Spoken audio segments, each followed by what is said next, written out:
I see primarily three potential traps when we're preaching through the Old Testament prophets. The historical trap, the eschatological trap, and the character trap. So the historical trap is that in order to understand the Old Testament prophets, we need to have a good grasp of Old Testament history.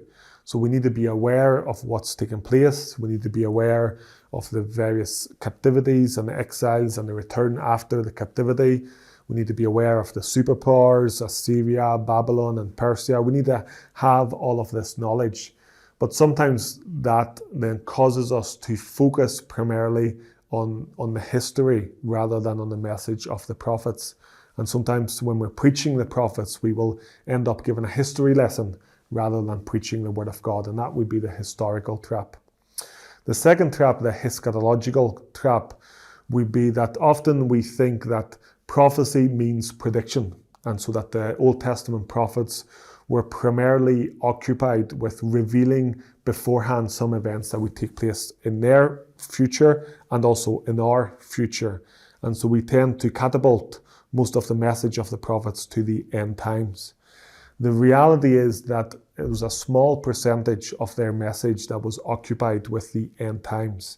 They had a message for their own generation and a message which is still relevant for us today. And it's not just revealing the future beforehand. And so there's a risk for us to just focus on the eschatological element rather than hearing their message for us today.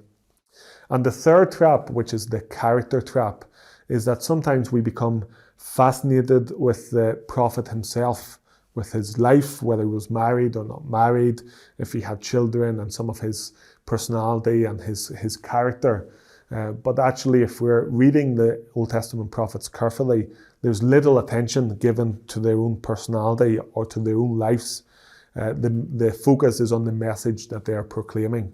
And even the details that they give us about their lives are somehow connected to the message that they are delivering.